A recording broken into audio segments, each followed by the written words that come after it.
warm good morning to everyone. I welcome you all to today's class, and we are discussing in our previous period also from chapter 2 of Geography, Physical Features of India. We have discussed about the peninsular plateau, which is the third important physical feature of India, peninsular plateau. We already have started with the important characteristics of peninsular plateau. So peninsular plateau is a tableland which is formed due to breaking and drifting of the Gondwana land. Okay, and peninsular plateau is composed of metamorphic and igneous and metamorphic rocks, and it consists of rounded hills. Okay, and after that we discussed about the divisions of peninsular plateau. So there are two broader divisions of peninsular plateau, which includes Central Highland and another one is the Deccan Plateau. We already discussed about the Central Highland. So Central Highland, it lies north of the Narmada River, and it mostly composed the Malwa Plateau. Then it composed Bundelkhand and Bagelkhand, and towards the eastward extension of the Central Highland is the Chota Nagpur region, or we can say the Chota Nagpur Plateau. So Peninsula Plateau is divided into two, where we have already discussed about Central Highland, which is the characteristics we already discussed, and in our today's period we are going to discuss about the next division of Peninsula Plateau, that is the Deccan Plateau. So Deccan Plateau, first you see the map. So you can see here map Deccan Plateau. The brown color one is Deccan Plateau. It's kind of triangular shape, little bit triangular actually. So it is a triangular type of landmass. All right, so I think you all have seen the Deccan Plateau. The Central Highland is just above that one, and now just you see the towards the east and west of the Peninsula Plateau, and towards the north also what lies. So from the map we can see that the Deccan Plateau, it's a triangular landmass. All right, and it lies south of the Narmada River.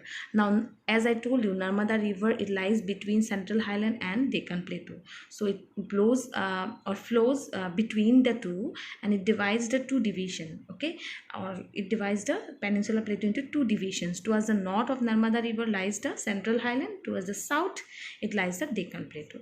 So from that only we can just see that Deccan Plateau is a triangular landmass which lies south of the Narmada River.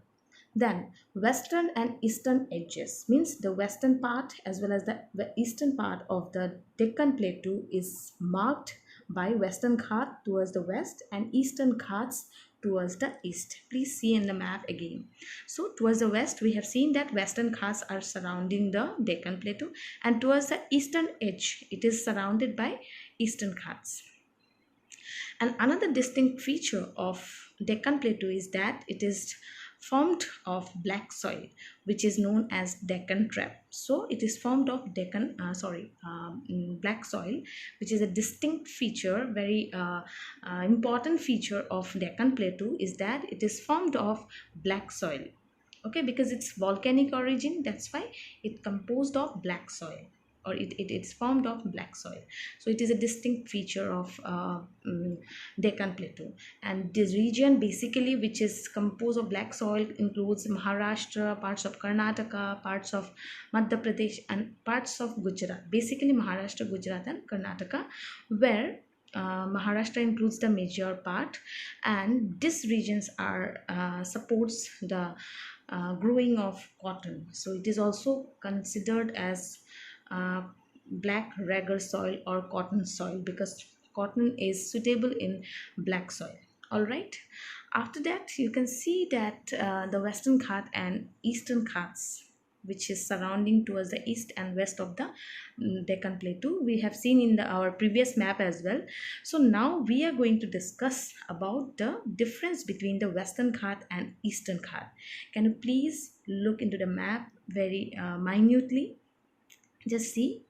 So while looking into the map, we can see the difference between the two is that the Western Ghats, they lie western side of the Peninsula Plateau, which is very common one, and another one, Eastern Ghat, it lies eastern sides of the Peninsula Plateau, or we can say Deccan Plateau also, that will also not be wrong. Then next is Western Ghat. They lie parallel to the western coast. So this is a coast, the word coast. Now if you see to the map, Western Ghat, towards the west of the Western Ghat lies the western coast, and towards the Eastern Ghat, towards the east of the Eastern Ghat lies the eastern coast. That only is there, that they lie parallel to western coast, and Eastern Ghat they lie parallel to the eastern coast. The next, Western Ghats are continuous and can be crossed through passes only. Pass means the small narrow tracks, or small narrow path between the hills, because the Western Ghats have the continuous hill, and that's why it can be only passed through, or it can be only crossed through the passes. All right. So it is not interrupted, it's rather it is a continuous hill, and that's why it can be only crossed through the passes. But in case of Eastern Ghat, the scenario is quite different, because the Eastern Ghats are not continuous, they are discontinuous hills, and they are dissected by many rivers, which include we can say Krishna, Kaveri, Mahanadi, Godavari. These are the rivers which are passing through the Eastern Ghat. That's why Eastern Ghats are discontinuous, and it can be crossed through the rivers. Okay. Then they are higher. I mean, the Western Ghats are higher than the Eastern Ghats. They are narrow also. If you see in the map, they are narrow, they are continuous, and they are higher than that of the Eastern Ghats. So Western Ghats are higher than Eastern Ghats, and their average height or elevation is how much it is? 900 to 1500 meter. Okay, so Western Ghat is higher than Eastern Ghat, and their average height is 900 to 1500 or 1600 meter. Then Eastern Ghats are generally smaller or lower. Actually the word you can better use is lower. So they are lower than the Western Ghats. Their average elevation is 600 meter. So they are lower than that of the Western Ghats. I mean, the Eastern Ghats are lower than Western Ghats, and their average height is 600 meter. Then the last point we can see is that Western Ghat has the highest peak called Anaimudi. Okay, the highest peak of Western Ghat is Anaimudi, and followed by Doda Beta. These are the Western Ghats highest peaks, and highest one is Anaimudi, followed by Doda Beta.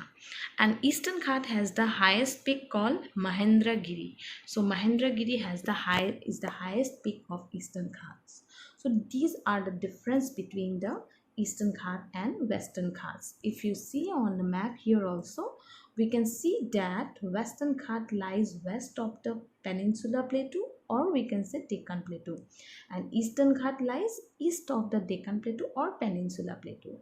The next, Western Ghats are higher than the Eastern Ghats, and Western Ghats are taller or higher than that of the Eastern Ghat, where the average height is between 900 to 1600 meter. And in case of Eastern Ghat, they are lower than that of the Western Ghat, and their average height is 600 meter. Then Western Ghats are continuous. They are only possible to cross through the passes, but Eastern Ghats are dissected by or eroded by the rivers. Okay, they are dissected by many rivers like Mahanadi, Godavari, Krishna, Kaveri. Then Western Ghats are basically, it has the highest peak called Anaimudi, followed by Doda Beta, and Western Ghats, they have the highest peak called Anaimudi, followed by Doda Beta, and Eastern Ghat has the highest peak called Mahendragiri. Okay, so these are the basic difference between the Western Ghats and Eastern Ghats, and also you can write it lie parallel to the western coast, it lies parallel to the eastern coast. Okay, and you can also break the point called they are higher than that of the Eastern Ghats.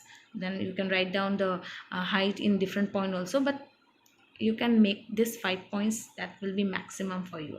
So these are the difference between Western Ghats and Eastern Ghats. I hope you have understood the points. If there is any problem, if there is any query, you can contact me, and please note down the points in your copies. Do not forget to note down the points in your copies, and do prepare yourself for the test from chapter 1 on coming Saturday. Okay, thank you so much, students.